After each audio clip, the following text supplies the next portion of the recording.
I want to start us off with a question. How many of you have had to think about measuring impact or change beyond the scope of your interventions? Maybe for portfolio interventions. I see some hands in the back, by show of hands. And so I'm sure we can agree, for those who raised our hands, that this is a very challenging task. And sometimes it can feel a lot like this. And for me, I had a similar challenge, and it really made me want to pull my hair out. So to spare the locks, to spare the afro, shall I say, I had to find a different way. And after much research, talking to people who are much smarter than me, I came across the Iceberg Model of systems change. So this is not a new framework. I'm sure some of you have heard about it, but it really revolutionized how we think about measuring impact at Allan and Gill Philanthropies. So the Iceberg Model speaks about systems change being any activity or intervention that seeks to transform structures, customs, mindsets, power dynamics, and policies. So already we can see by this language that it's quite long-term. Often, the change that we seek is beyond the project lifecycle.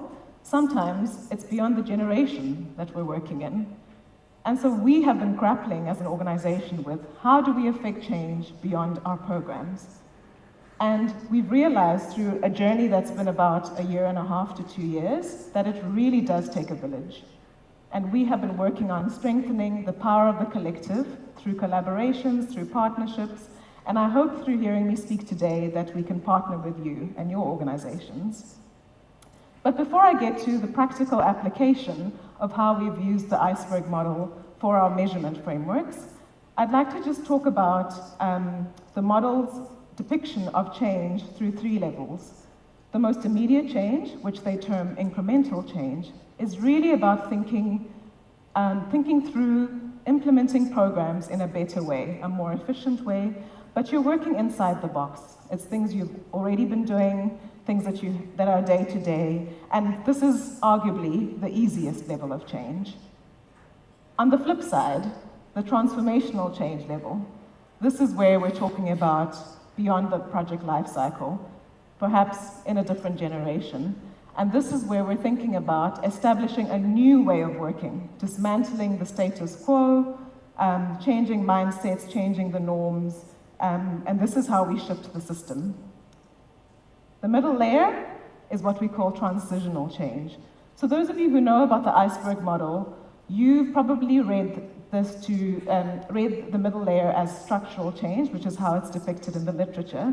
But as an organization, we renamed this as transitional change because it really is the transition between our immediate change at incremental level to systems change at transformational level. And so here we're thinking about how do I get outside the box? How do I shift the norms so that I can work outside the box?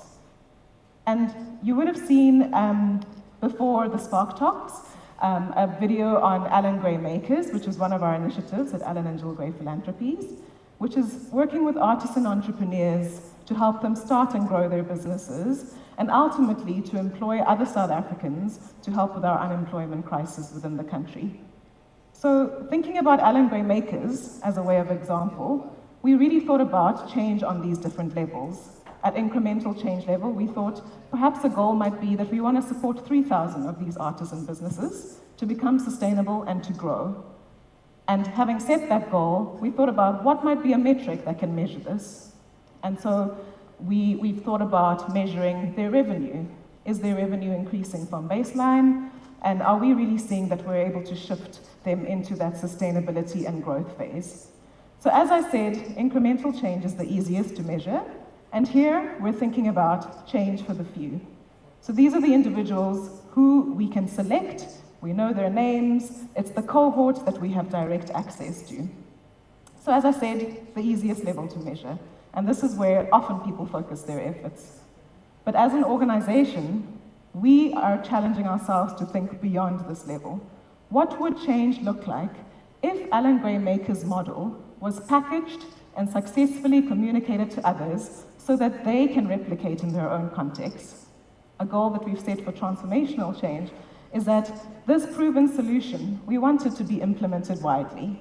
We want to be able to see change for many more artisanal entrepreneurs than just those that we're able to reach directly in our AG Makers cohort. So at transitional change level, you're thinking about change for the many. This is maybe not something that you can track directly, but you can use research sources, indexes, any data that's available on your local, regional, country context that can tell you that you and your programs are contributing to shifting the country in a positive direction to really impact in making the problem smaller.